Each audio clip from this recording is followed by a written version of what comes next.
Howdy, Hans Finzel here. Patrick Kelly. I'm coming to you from Highlands Ranch, Colorado. And I'm coming to you from Tampa, Florida. Welcome to episode 4 of the Millennial Boom Training. We hope you're excited about this as much as we are. And today we're talking about millennials rewriting the workplace. We touched on it a little bit the other day on how workplaces are changing, but today our focus is on millennials rewriting the workplace. And Patrick, are you at work today? Yes, I am. I actually am at work today. What about you, Hans? Are you at work? I am at work today here in my basement. It's interesting because we're going to talk about the definition of work time a little bit later, but it's interesting because over my career, I've always been getting asked that question. Are you at work today? Are you on or off the golf course? Now, if you know me, I love golf. I've always golfed, and a lot of my business has been done on the golf course, right? Sometimes I would take a phone call, go underneath a tree, right? Talk on the phone, but a lot of that was done it was at work. And I actually have a quote that work is not somewhere you go, it's something you do, right? So absolutely, it's a little bit different. But I remember, Hans, back in 2009, and we talk a little bit about this in the book, is that I was constantly out of the office. And I had a boss that I told you, he had baby boomer jeans, tighter than skinny jeans. I mean, so tight. I mean, he was, where are you? What are you doing? And I understand mileage. I understand taxes. I understand all these things, right? But he was so focused. I mean, I would say laser focused about being in the office all the time. He was only focused. Where are you? What are you doing? And then when I would tell him what I was doing, he would give me a reason or an excuse of why I shouldn't be there, how I could make my clients more money if I was at the office, if he could help me with what I'm doing. So over time, as I learned, right, you didn't always have to be at the office to work. And that led and opened up to an entirely new culture of how I work today, is why we say millennials rewrite the workplace, because I felt that I've been able to service a long career of working not at a traditional office. I had an office for most of my career, but 8 years ago, I went out on my own. And so for the last 8 years, I've been working at home. And it was an adjustment for this old baby boomer, because I had in my mind, I get in my car and I drive to my office, and then I start work. And then I have a lunch break, and then at quitting time, I go home, and then it's personal time and family time, or I might take work home. Isn't it interesting how this whole coronavirus has just forced this issue upon millions and millions of people that don't like to work from home, but they have to work from home. And all of a sudden you're struggling with boundaries, discipline, getting up, getting dressed. I mean, we don't have to get dressed now to work. But boomers, we're talking a little bit in this chapter about why it was harder for baby boomers to make this switch. And that's because I believe technology came of age during our careers. I mean, Bill Gates and Steve Jobs were both baby boomers that changed the world technologically and gave us the ability to work from anywhere. Now we can work from Starbucks, we can work from home, we can work on an airplane. You and I met on an airplane halfway across the Pacific Ocean. And I told you we were on our way to China, and you asked me what I did. I told you I was an author. You bought the Wi-Fi on the flight. You went to Amazon. You saw my books, and the rest is history. Yep. That wouldn't have happened 40 years ago. It was so cool. But for us boomers, it's been a real adjustment to come up with the idea that you can really be disciplined and productive and be held accountable when you're at home working, right? True. It was really hard for us because we were big on accountability, structure. We talked a couple episodes ago about how baby boomers built our buildings very differently from the way you millennials build your buildings. I'm sure Microsoft in the early days was very different than the Facebook offices. You and I went out to Northern Cal and we went over to the Facebook office. That was pretty cool, wasn't it? Yeah, it was. It was. That was a great day. Well, it's funny because I was showing you the two buildings. Remember the first building that they had purchased? Right. They were in, and that was the original Facebook. And then I showed you what they were building. And I remember you were like, wait a minute, this is the new office? Remember, it was all glass. Yep. I mean, it was crazy. I mean, if you have a chance and you're in the Bay Area of San Francisco, and you can drive down and see these corporate offices of Facebook and all this, it's amazing to see what type of buildings millennials are building. It's an insane building, colors everywhere, big Facebook-like thumbs, right? It's just weird. Yeah. We got a great picture by the thumb. Hey, shout out to Tom Schick and Lorraine Evans who are watching. Thanks for being on Facebook Live. Yeah, we love you guys. Justin Ball, Jeremy Diggs, what's going on, guys? So Truett Harper. Hey, Truett, how you doing, man? Hey, while we have the second, let me just show them how they can get the free book. We're talking, this is the fourth in our episode. How many we're going to have every day till April 15th, every weekday. We're doing a training. This is episode 4.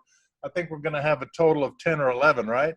Correct, with a surprise on the last day. So it might just not be Hans and I on that last day. You got to stay tuned to find out. I remember your grandmother in the early days of our friendship. She would call you and say, Patrick, are you at work? Because I don't want to bother you if you are at work. Nana did that a lot. And I think you remember I had a very close relationship with her. I would go visit her all the time. I would drive 3.5 hours south to Huntington Beach to go see her, just to go help her out or just go see her for the weekend. My brothers did the same thing. But yeah, she would always say, when we would show up, she would say, if it would be Tuesday at 9:30, Friday at 4:30, the first question she would ask is, are you working, right? And we talk about this in the book. We talk about generational lessons from my Nana, because even then she's the builder generation, but she felt a sense of asking and making sure that I was doing what was responsible before going and helping her out first, though, right? So my priority was family. Her priority, right, because she grew up in a different time, she thought we should be at work. So yeah, it's a very different culture. There's another big change that happened in our culture through the years, because we went from the pre-industrial revolution, agricultural economy where everybody had to be at the fields or at the work. And then the Industrial Revolution brought factories and a whole bunch of work where you had to go to work. And we've been talking now in the middle of this coronavirus, you know, which jobs do you still have to go to work to do? But fortunately, we've had this explosion of the gig economy and people telecommuting and being able to work from home. I'm so glad that Zoom was invented before 2020, right? But people don't realize that. And Netflix and Amazon Prime.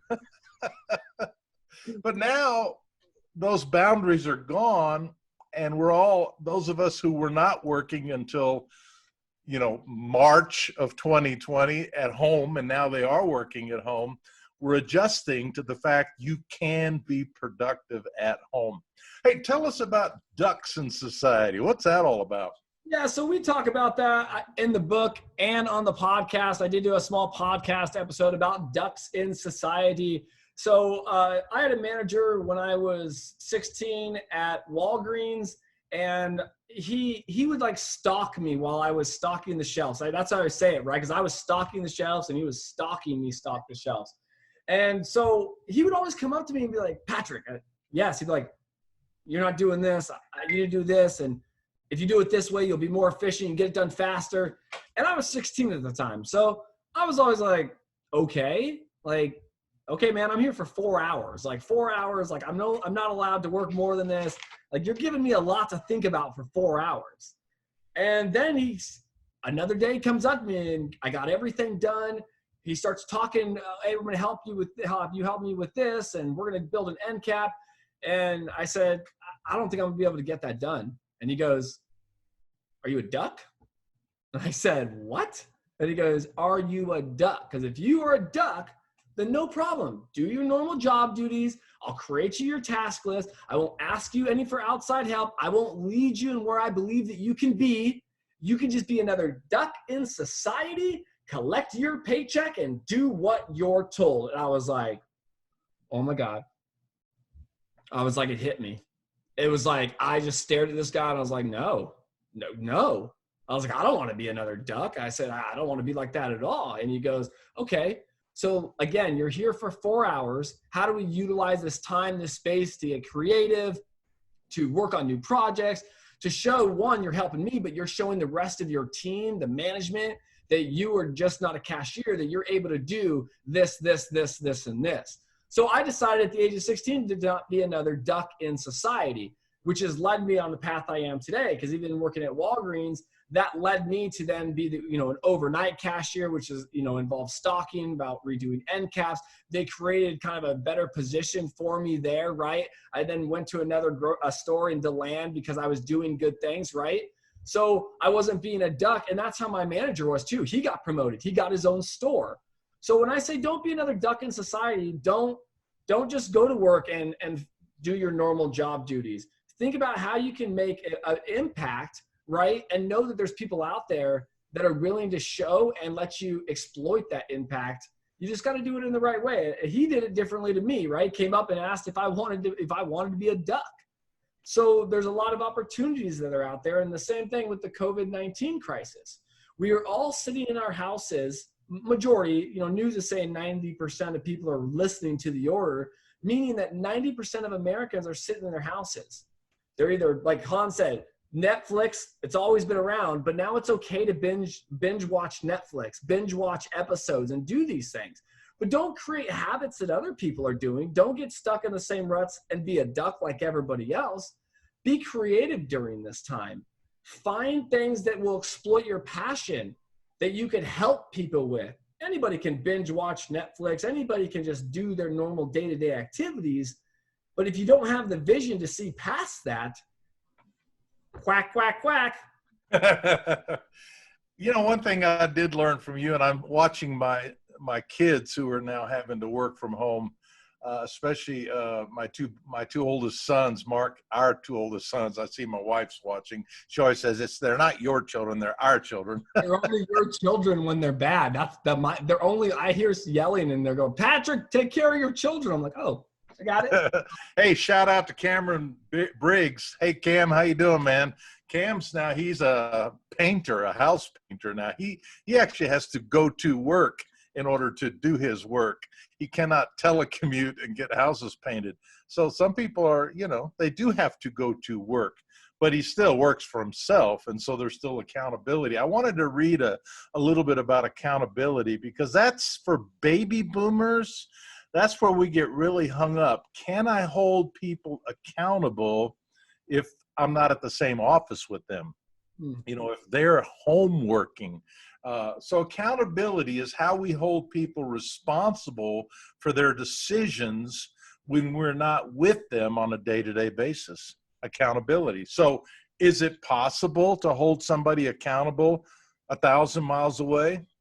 I was the head of an international organization that worked in 65 countries, and I had people that I had to hold accountable that were 5,000 miles away. And guess what? We had to learn accountability is not about being in the same building.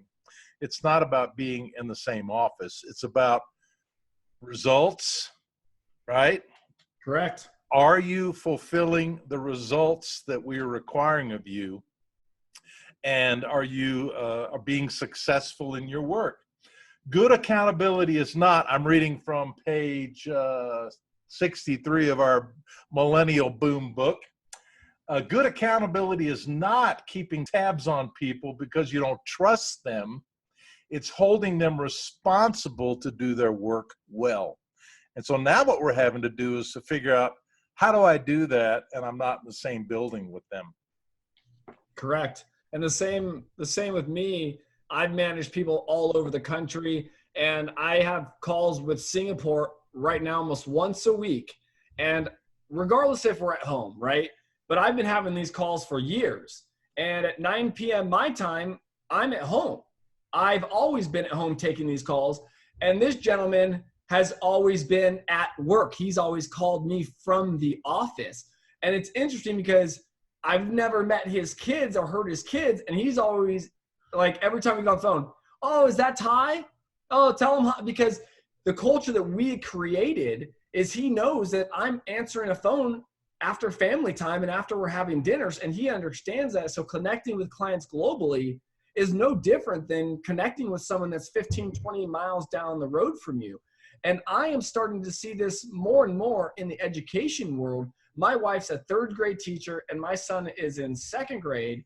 And if you look at what they're doing, they're on the computer for an hour and a half to 2 hours, and then they have homework. They have all of we have new notebooks that we're creating for them. Accountability, right? They're not in a seat for 8 hours now throughout the entire day with their teacher saying, sit down, do this, do this. Now, as parents, the accountability steps in that we now have to actually manage what our children are doing, and the children have to understand that accountability, just because they are not at school, their schoolwork is still done every day at the end of the day and on Fridays. So guess what? Now, even today, we're teaching our children that are now communicating with school about accountability and productivity when their school is only 5 miles down the road. That's exactly right. I was watching my oldest son, Mark. He posted on, his wife posted on Instagram yesterday that he was working on their lesson plan for the week for the kids that are home, which is they're not homeschoolers, but like millions of parents, they are now becoming homeschoolers, whether they like it or not. So the way I suggest you do it is at the beginning of every week, if you have people you're holding accountable, you ask them, so what are you planning to get accomplished this week, right? Let me see the list of what you're planning to get accomplished this week. And then after you see the list, oh, by the way, will you also don't forget we need to get this done this week or this done this week. So it's not about punching a clock. It's not, and how many people do punch clocks and sit there in their desks or behind their desk at the work, but they're not productive, right? A lot of them. A whole lot of people just punch the clock. We know you. We know you people. We see all of you. By the way, shout out to my brother, Peter Finzel, Dr. Peter Finzel, who's also watching today. Hey, brother, he's one smart dude down there in Alabama. Oh, so what else? Let's see. 4 Hour Workweek. We mentioned this, and you're a big fan of the book, The 4 Hour Workweek. Huge, huge, huge, huge. I swear Timothy Ferriss is going to call me one day because I do so much free promotions for him. But Timothy Ferriss, if you haven't, get the book, The 4 Hour Workweek. And again, if you think that, a 4 Hour Workweek, escape the 9 to 5, that's not what I want to do. Wait a minute. Hold on. We're talking about productivity here. This book, to me, helped me with productivity and understanding the mindset of an entrepreneur and living the 4 Hour Workweek of escaping the 9 to 5. We have to get creative in how we do things. So as you were waking up, and as I told a friend of mine, I've been going to bed at like midnight, 1 o'clock during this crisis, waking up about 7, 8 a.m. My time schedule is different from going to bed at 10, waking up at 4 like I used to do, Hans, right? That kind of was my, I would say my schedule during all this. So we have to shift, right? We have to constantly shift the way we're thinking. And this 4 Hour Workweek helped do that. So as you're at home, don't think of your home as the 9 to 5. You have to now think, when can you have work hours completed for certain tasks? When can we schedule Facebook Lives and Zoom meetings? So you have to look at it that the productivity of a 4 Hour Workweek can be accomplished from someone sitting in 9 to 5, as Hans just said, that one person or two people that are sitting there at their desk, not actually being productive at all. So again, it's just a way of thinking differently. Think about how to think about things differently. And that's what that book did for me. I like you're also a huge fan of Richard Florida. And we didn't know as we were writing, The Rise of the Creative Class. What's that book about, Patrick? Yeah, so The Rise of the Creative Class, it's one of my favorites. Yeah, you like obsessed about that book. Oh, look, I have this thing lined out So this is how I feel as me. So millions of Americans are beginning to work and live the way creative people like artists and scientists always have. And as a result, our values and tastes, our personal relationships, our choices of where to live, and even our sense and use of time are changing. Leading the shift are nearly the 38 million Americans in many diverse fields who create for a living, the creative class. The first person to name this revolution of the urban studies was Richard Florida, it was the rise of the creative class that, again, now we got podcasters, YouTubers, digital marketing. There's so many different people that have sprung up from this, and a lot of different industries are like this. So you have to let your people discover their creativeness to be able to create new opportunity and to help grow your business in ways you had never thought possible. This is a great book for any good leader. Yeah, I think, Patrick, that's probably a good spot to finish because we're trying to keep these to under a half hour. Exactly. So, Hans, what do you think? Let's give them 1 rules of engagement and how to thrive in life and work, and then you have to stay tuned for tomorrow. Okay, well, I would say it's not the one of the rules of engagement we wrote in the end of our chapter, but I'd say for you baby boomers, relax. Relax and shift from a mentality of we got to go to work to how am I going to hold my team accountable in a positive way for good results. You know, that's the key. It's not punching the clock. It's not going to an office. It's about accountability and results. Tomorrow, Patrick, we're going to talk about the great gulf in technology, and I love technology, so I'm excited about our talk tomorrow. Yeah, it's one of my favorites. All right, everyone, we'll see you tomorrow on episode 5. Hi, this is Hans Finzel. Thanks for watching. I hope you got a lot of value out of this video. If you did, would you like it, share it, and subscribe to my YouTube channel? And if you want to take your leadership to the next level, go to my website, hansfinzel.com, where you'll find all my books, videos, and other resources. See you on the next video.